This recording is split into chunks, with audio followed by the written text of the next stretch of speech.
Hello,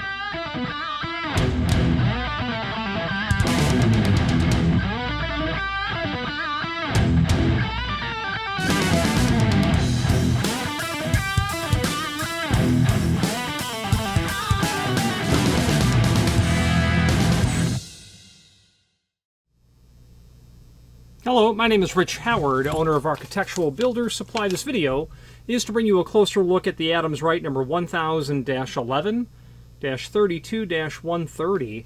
This is a thumb turn is what it is. It's a 1000 series thumb turn, but then everything else after it defines the type of thumb turn that it is.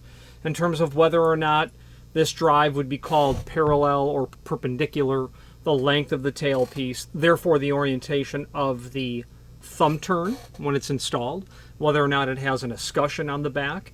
All of that part number is this item, and there's options, and we're going to go over how to order this. So first, let's take some dimensional properties, and we'll talk about what it's used for. Overall height of this escutcheon, it's about 1 3/4 inches. Overall width, it's about it's about 5/8. The length of the tailpiece on the back, it's about 1 inch and just heavy on 1 5/8. And then it has this teardrop shaped sort of thumb turn to it. So where would you use this? Let's talk about that now. Well, this is a thumb turn. A thumb turn is going to be used in applications, obviously, where you need to be able to, with your hand, lock or unlock something. And where you're going to see this thumb turn installed is in generally sliding doors that will have their small footprint sort of hook bolt that you'll see very commonly in sliding exterior doors in homes, sliding patio doors. You'll also see that type of hook lock installed in a sliding door in a boat that can be used literally between the outside and going into the cabin. You'll see that sliding sort of application. You won't generally always see this style of thumb turn, but I have seen it in the past. Generally, those hook bolts will come with either zinc or plastic escutcheons with the ability to have a key on the outside or not, the ability to have a knob that you can control that hook bolt in and out. Just this past weekend, I was at a property that had sliding doors from cabanas and then into the bathroom area. The bathroom area had a sliding wood door. A pair of back-to-back mounted pull handles on there. There was indeed this type of Adams Rite hook lock that we'll talk about shortly in the video, and indeed it had this thumb turn on the inside. And while it's somewhat unusual to see it in a heavy wood door type of application, it's not unheard of. I personally would have used a piece of equipment more robust for the application. Is a cabana at a hotel, and every day there's people using this sliding door, and the door is actually in a bit of a state of disrepair. Exterior, coastal environment, a wood door. The bottom of the door was already failing, and the door did not slide into the pocket because that 1 3/4 thick door at the bottom was no longer 1 3/4 because wood is a sponge, and it was absorbing the moisture. Literally, the pool is 50 feet away. So I would have used something different, but I also would have used more robust hardware. But nonetheless, this was on there. I don't know how many years old it was, and while the door didn't slide to the cased opening jamb very well, it did still technically work, even though of course it's not handicap compliant at all. So the 130 in the part number, this is a 130, tells us that it is a aluminum or sprayed sort of silver type finish. So decoding the -11-32, I can't do in my head. I know it talks to us about parallel or perpendicular. It talks to us about the spindle length, and it speaks to us about whether or not there's an escutcheon. You can get those without an escutcheon as well, just a thumb turn. So what we'll do is let's switch to the screen view and let's take a closer look at all of the supporting information. If you've not hit subscribe yet, we would very much appreciate if you did, and hopefully you're enjoying this video. Now let's get back to it. So here is what we are looking at. Let's first take a look at the images. That's your part number. That's your thumb turn.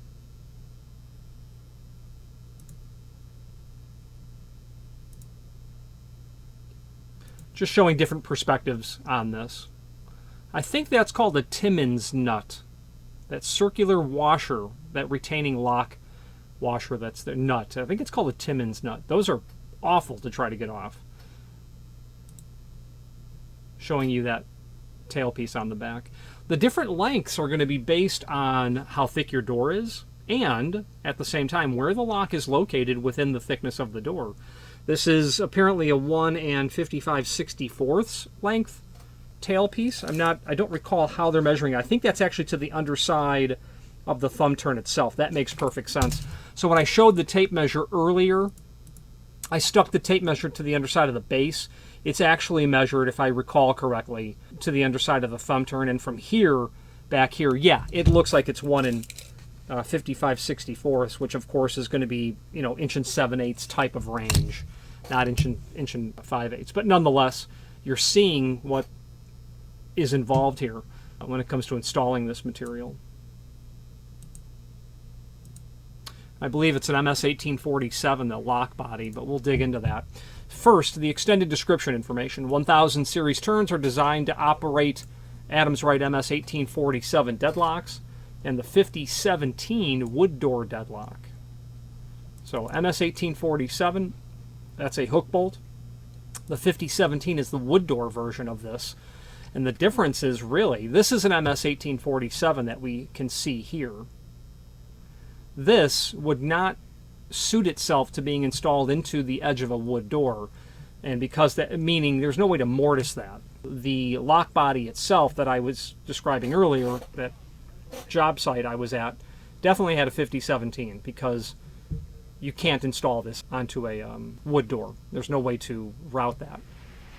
Alrighty, now, so the -11 and -21 have a rectangular escutcheon. Okay, that's important to know.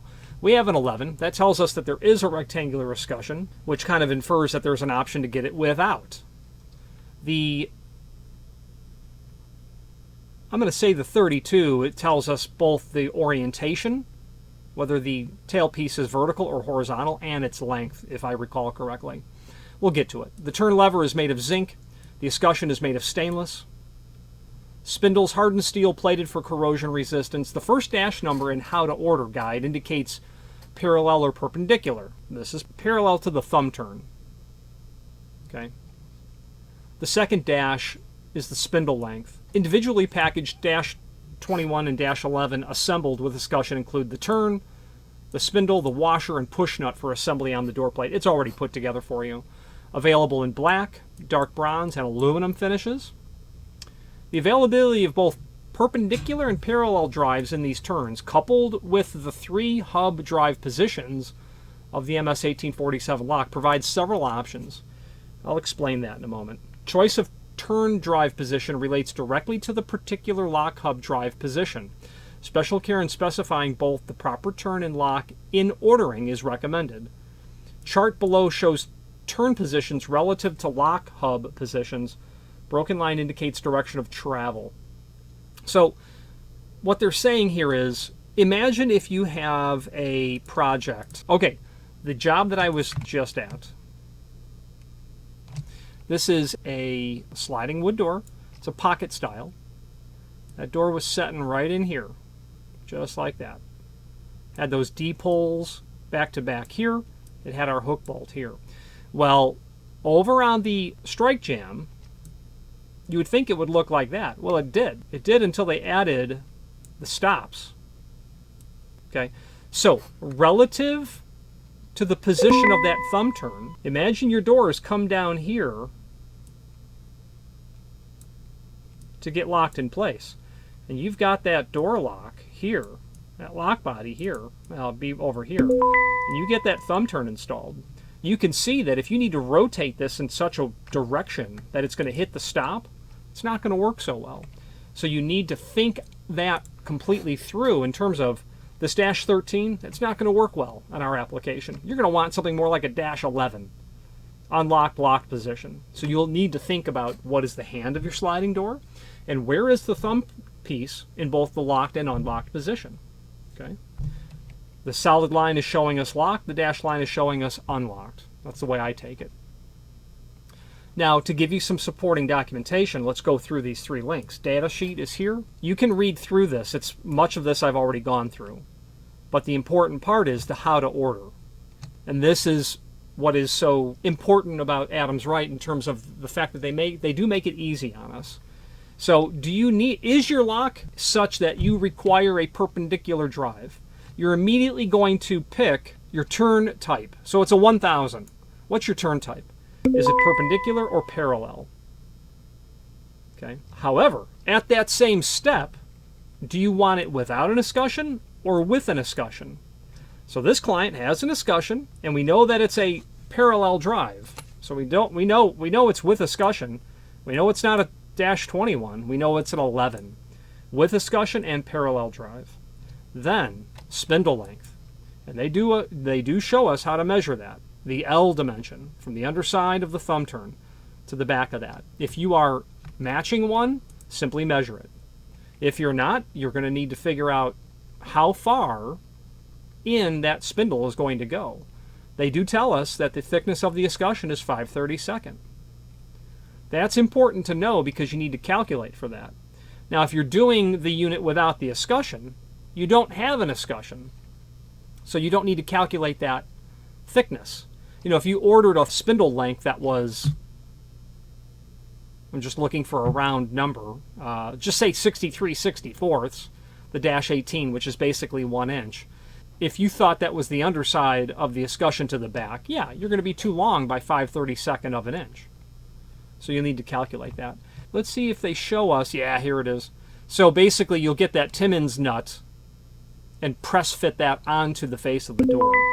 If you have like an aluminum type door that you can get your hand inside of there and use that press fit nut, then you're going to be without the escutcheon. And that's why they're measuring it in the L dimension, because you may or may not have the escutcheon. You just have to calculate for it when determining your L or your spindle length if you have an escutcheon. And that's how it's measured. Push nut. Yeah, this is exactly how it goes. If there's no escutcheon, that will hold it on there. So now you know how to order this. Well, with the exception of determining your finish. Black, dark bronze, an aluminum or silver type color. Now that's the data sheet. Let's go to the installation guide. Not much to really talk about here. It's a regurgitation of all the prior information. Gives you more data, except it does tell you in that upper right hand corner what type of holes that you're going to be prepping. And when you're installing this, you're certainly going to want to be referring to the installation template for the hook bolt itself. So you're going to know where to center all of this. Where's the center line of the lock body in relationship to the thumb turn? Well, that's easy. You can put the hardware together and measure it, but you'd want to see that on a template. So let's go to the third document, how to order. Well, this we're pretty familiar with by now. We won't get into that any further. There is a link below this video, as seen here, to the manufacturer's page. When you click on that, you'll be able to pull up not only all of the Adams Rite products that we sell by means of this horizontal navigation here, but also a link to the manufacturer's website here, as well as a link to the full product catalog here. Let's take a look at that, and then I'm going to do a find function on my keyboard for MS-1847, and voila, there it is. Now you get to see how to install that. Your thumb turn is going to need to be down in here. Now what will really start to get you a little bit going, if you're ordering the entire lock, you now have to tell them where you want the hub located. And now you put your knowledge together of parallel or perpendicular spindles onto your thumb piece, you can start to understand where the thumb piece will be in the locked and unlocked position. All of that needs to conspire correctly so that you get the correct material. Let's look up 5017. That's going to be the wood door version. Okay, and it's different than the MS-1847. Let's go back to the 47. This will go into an aluminum door where you can slide the lock body in, hold on to it with the hook, and then secure it right through the sidewall. But when you get to that 5017, the edge of that's different. And in fact, there's no screws holding it to the edge of the door at all. They are held to the door with the through bolts by your thumb turn, by your blank plate on the outside, things of that nature. Strike preparation is here. Neat stuff. One other link I'd like to show you on the Adams Rite manufacturer's page is up here to parts manual. It's nice to be able to get into the manufacturer's parts product data. I don't know if there's anything here that applies to our 1000, our 5017, our MS 1847. Yeah, there's nothing really in here that relates to the project we're working on. But if it's a parts drawing that Adams Rite publishes, this is where we would place it. Speaking of sliding doors, this the 2331, this is a nice sliding door lock in the sense that it will allow you to have the door tight up against the face of the jamb. Remember that hook has a certain dimension inside of here from the edge of the lock, so that door's got a little bit of play, lateral play on it, back and forth. Well, that 2231, because of its design, prevents that from happening. It'd be more appropriate for that application that I just described. More robust. You could use a mortise thumb turn on it. One side only. Well, you'd probably put, what would you put on the outside? Probably a thumb turn. There's no reason to have that absolutely locked. Might need to think that through a little bit. I don't know that I'd want to have a key on that, but maybe you would. Let's wrap up this video on camera. If you've not hit subscribe yet, we would very much appreciate if you did, and hopefully you're enjoying this video. Now, let's get back to it. Now, the name Adams Rite, it's synonymous with hardware used in mostly commercial applications, and if you know that name, it's going to be for aluminum storefront hardware. It's going to be for, hook bolts and deadbolts and things of that nature. Cylinder-operated flush bolts. Also going to be known for electric strikes. It's going to be known for exit devices as well. That catalog is really handy. It's not changed very much over the years with the exception of products have been added mostly to it. But that how to order section is what makes Adams Rite an approachable product line. And in fact, there are many times when I use the Adams Rite book as an idea book on how to solve problems. I've done lots of things with Adams Rite hardware that it wasn't necessarily intended to do. Any questions on the 1000, 11, 32, and a 130, or any other Adams Rite product, please feel free to reach out to us. And thank you. Thank you for watching, and if you've enjoyed this video, please click thumbs up, please subscribe, and maybe even send the video to someone that you know. Thank you.